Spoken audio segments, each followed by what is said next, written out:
Antes de falar dos referidos contos deste livro tão instigante, seria melhor tratar brevemente da vida e da obra de seu autor. João Guimarães Rosa nasceu em Codisburgo, Minas Gerais, no ano de 1908. Era filho de Dona Chiquitinha e seu fulô. Rosa teve uma infância repleta de conhecimento, tanto que aos 7 anos já estudava francês sozinho e aos 9 começou a estudar holandês com a ajuda de um frei que visitara a cidade onde vivia na época. Ao entrar na Faculdade de Medicina da Universidade de Minas Gerais, o autor já falava português, alemão, francês, inglês, espanhol, italiano, esperanto e um pouco de russo.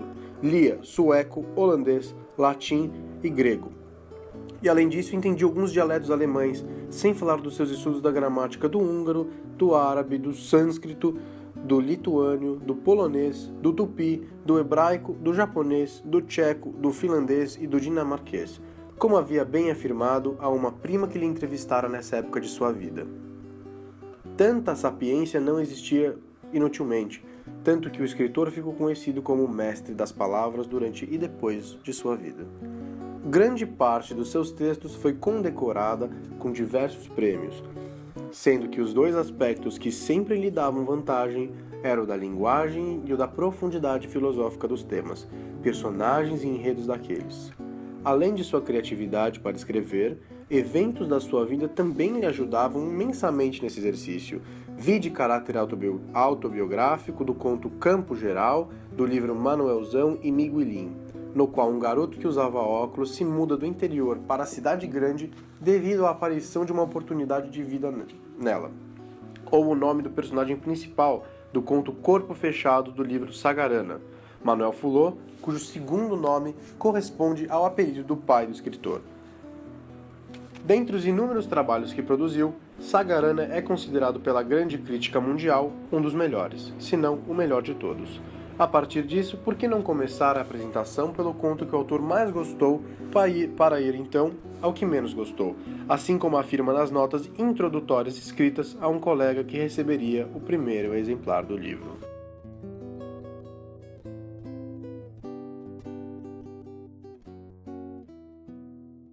No vilarejo de Lajinha, em uma noite serena, um homem chamado Manuel Fulô bebe com seu colega médico, narrador da história.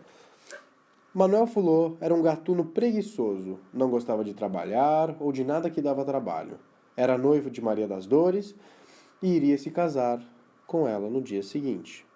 Fulô tinha um bem-querer, uma coisa pela qual sentia grande paixão, além de Maria das Dores, sua mula, Beija Fulô, que utilizava com frequência como meio de transporte quando estava embriagado, algo frequente. Voltando ao bar. Durante a conversa dos dois amigos, eis que entra pela porta um dos, senão o principal valentões da cidadela, Targino. Com olhos de fogo e uma ambição de felino, Targino avisa delicadamente a Manuel que passaria a noite antes de seu casamento com Maria das Dores, sua noiva. Claramente, o pedido não foi bem recebido pelo bêbado, e deixou passar. Afinal, era o valentão da cidade, qualquer deslize, e estava morto. Manuel entrou em desespero. Não podia aceitar uma coisa dessas. Estava sem solução. O médico, narrador, chama colegas próximos e tenta ajudar e resolver a situação. Eis que, quando já na casa dos parentes, um familiar comenta: fale com o feiticeiro Antonico, o curandeiro do vilarejo. O homem também não gostava de Targino e resolve propor um trato a Manuel. Ofereceu um feitiço que deixaria seu corpo fechado, isto é, à prova de balas, facadas e todo tipo de arma. Em troca da dádiva, Manuel teria que ceder seu bem maior, sua querida companheira, Beija Fulô. Eis que Manuel vai atrás de Targino e ambos batalham. Manuel atravessa todas as balas de Targino como se fossem gotas de chuva e com a faca, mal amolada e de pequeno porte, tira a vida de Targino com repetidos golpes. Foi violento. No fim, Manuel entrega sua querida mula ao feiticeiro e acaba por ter um casamento tranquilo e sem a perturbação do valentão. Os temas presentes no conto Corpo Fechado são o amor, de diferentes maneiras, presente no relacionamento de Manuel Fulô e Maria das Dores, e no apego que tinha pela mula Beija Fulô. Além desse, a liturgia do sertão, isto é, como a sociedade sertaneja passa a funcionar, como o mais forte, o mais destemido, tinha controle sobre os bens da sociedade. Um exemplo claro disso seria o fato de Targino, o valentão, afirmar que teria a noiva do amigo do narrador, Manuel, sem a sombra de dúvida, comprovando realmente como as regras nessa realidade são concebidas de maneira adversa. Além disso, o autor também explora outros temas que se relacionam ao funcionamento da sociedade sertaneja, como, por exemplo, o da família, visto no contexto do matrimônio e dos conselhos dados a Manuel Fulô pelos seus familiares, o do destino, a morte, explorada na situação da morte de Targino, e o da religiosidade, presente na troca da mula pelo encantamento. A presença de uma história ficcional que evidencia a diversidade da cultura e das crenças brasileiras a fim de construir e desenvolver um universo comum a todos os outros contos do livro é uma das características marcantes do autor. Rosa consegue, através da descrição das ações das personagens, refletir o perfil da sociedade brasileira da época a fim de valorizar as diferentes culturas, compondo assim o universo presente em seus contos. Outra característica da obra geral do autor, presente no conto, é a da polarização de forças, como se pode ver no caso contado por Manuel Fulô logo no início do conto, que é o de quando João do Quintiliano, um valentão de Lajinha, representando o mal, sai em busca do responsável por uma sátira, escrita por ele. Após ir de casa em casa, ele decide culpar o médico do vilarejo, apenas por ser a pessoa mais instruída, representando o bem.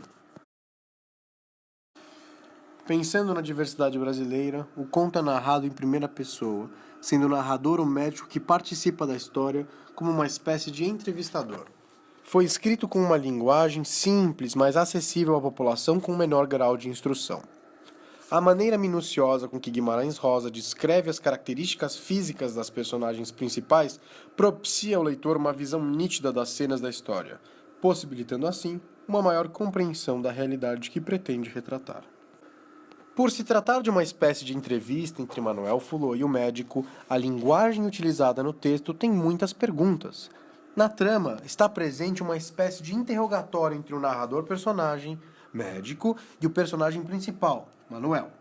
Além disso, também se pode notar a presença da sequência não temporal dos fatos, uma vez que, mesmo no presente, são recuperadas histórias e relatos do passado.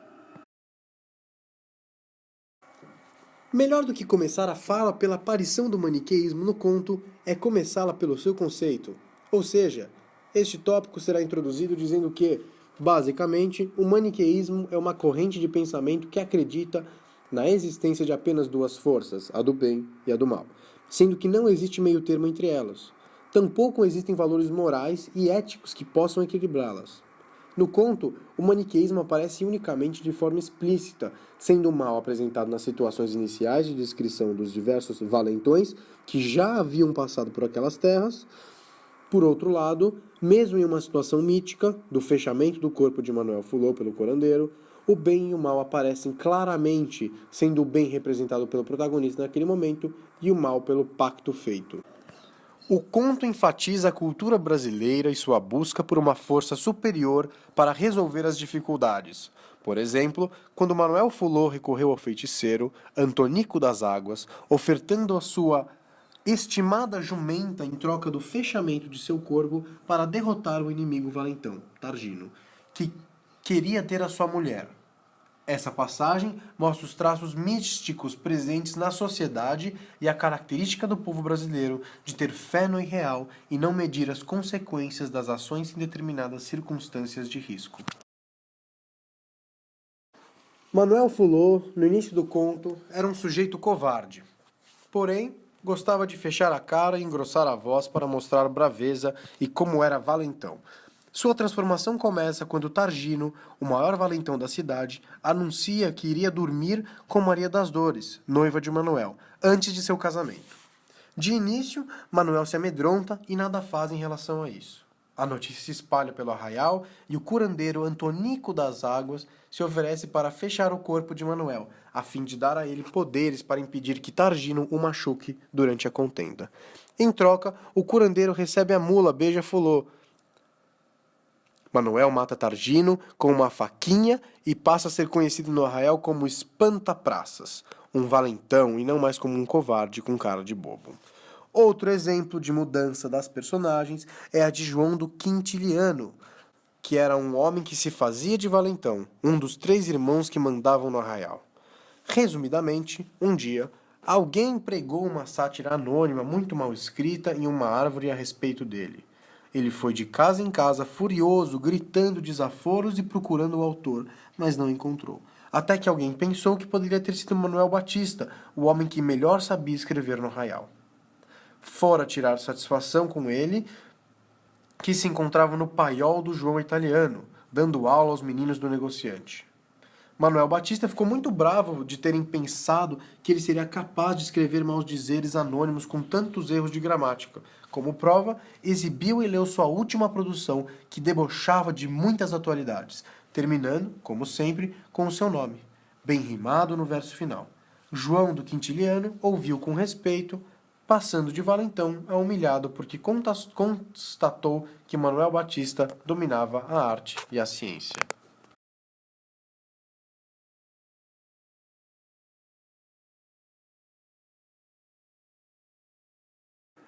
O conto se passa no Val de Srapalha, próximo ao rio Pará, onde um surto de malária atinge a população que ali vivia, levando alguns habitantes à morte e outros ao abandono do local.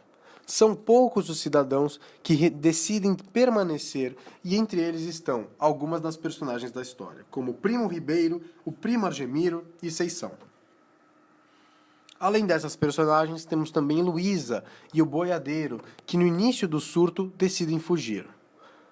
O conto relata a desilusão amorosa do Primo Ribeiro e de Primo Argemiro. O primeiro sofre com a traição da mulher, Luísa, que no início do surto decide fugir com um boiadeiro, quem afirma ser seu verdadeiro amor. Já o segundo sofre não só da desilusão com a fuga de Luísa, mulher que sempre amou, apesar de ser esposa de seu primo, mas também de arrependimento pelo fato de que durante todo o tempo que viveu com o casal, nunca revelou o seu amor a ela. O foco temporal da história se divide em 2. O primeiro sendo o tempo transcorrido a partir do início do relato, e o segundo sendo os flashbacks que retomam as memórias das personagens. Durante esse tempo, os primos infectados pela malária decidem permanecer juntos até o dia de suas mortes. Ribeiro, já desencantado com a vida, não consegue parar de pensar em sua mulher e na traição, o que o faz com que passe grande parte do tempo em monólogos ou diálogos com Argemiro sobre o assunto. Para convencer-se de que não teria como ter impedido Luísa de fugir, ele cria uma série de desculpas, como a de que o boiadeiro era um demônio que havia persuadido sua mulher e que ele, por estar doente, não tinha condições de lutar, e pede para que Argemiro as repita para ele. Argemiro, por sua vez, vive um conflito existencial, já que por um lado amava Luísa e por outro tinha uma grande amizade com Ribeiro. Ele passa grande parte do tempo pensando se deveria ou não contar sobre sua paixão, com o risco de perder aquela amizade. Ao fim do conto, percebendo que estava próximo à morte e desejando morrer com a consciência limpa, Argemiro decide contar sobre sua paixão. Ribeiro, enfurecido com a declaração, considera o primo um traidor e expulsa-o de sua fazenda. Argemiro vai então embora para um local onde possa morrer em paz. São 3 os principais temas abordados pelo conto. O primeiro é o amor, que aparece em Ribeiro, que sofre pela traição de sua mulher, em Argemiro, que sofre pela paixão secreta por Luísa, e em Luísa, que foge para concretizar seu amor com o boiadeiro. O segundo é a solidão, que é exposta primeiramente com a permanência dos primos no local após o surto de malária e que posteriormente se desdobra com a separação dos primos depois da confissão de Argemiro. E o terceiro é a malária, que causa o abandono e até a fuga da realidade das personagens, que pode ser comparada ao amor, uma vez que ele tem o mesmo efeito sobre os primos. A própria ambientação do conto no sertão já é algo que remete a um universo típico de Guimarães Rosa. Além disso, também é notável a presença do amor como algo que um dia foi benéfico para a personagem, mas que, no momento tratado, representa um peso, uma dor, um sofrimento. Outra característica típica do autor que pode ser vista no conto é a da mudança pela qual personagens passam, tendo como, por exemplo, o ódio que Ribeiro desenvolve por Argemiro após descobrir que este cobiçava a sua mulher. O trabalho com linguagem é uma das características mais marcantes nas obras de Rosa. No conto Sarapalha, com o objetivo de aproximar língua escrita à utilizada pelos personagens dos contos, ele faz uso de diversos artifícios. Entre os tratamentos que o autor dá à palavra, os mais marcantes são o uso do discurso indireto livre. Lá onde está o cruzeiro, morreu um trabalhador de roça, um velho. Foi de repente, do coração. Será que a gente ainda tem de viver muito? A adjetivação. Tem uma fazenda denegrida e desmantelada, uma cerca de pedra seca, de tempo de escravos. A omissão de termos como artigos, conjunções e preposições. Lhe pedir uma coisa, você faz? Além de também o processo de sufixação e prefixação, utilizados, por exemplo, para a construção do superlativo, mais perto, pertinho. Algo interessante utilizado no tratamento da linguagem dado por Rosa é que ele não se atém ao significado dos prefixos ou sufixos para alcançar um objetivo. No exemplo anterior, por exemplo, ele utiliza o sufixo inho, que passa a ideia de diminuição para criar a ideia de superlativo. Explicitamente, o maniqueísmo aparece no conto, ao passo que o bem é representado pela ação do primo Argemiro em cuidar do primo Ribeiro na sua fazenda. Ao mesmo tempo, o mal é representado pela traição do primo Argemiro, que na verdade vai às terras de Ribeiro para ver se Luísa ainda está lá.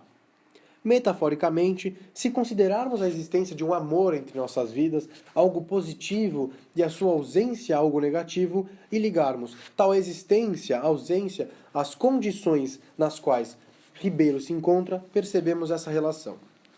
Um segundo exemplo metafórico é o do passado e do presente, como o bem e o mal.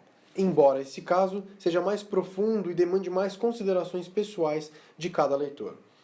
É possível pensar que o passado caracterizado na obra pela existência da malária é positivo. Bem, enquanto o presente caracterizado pela malária, pelas chuvas e pela falta de Luísa na vida do primo Ribeiro é o negativo, o mal.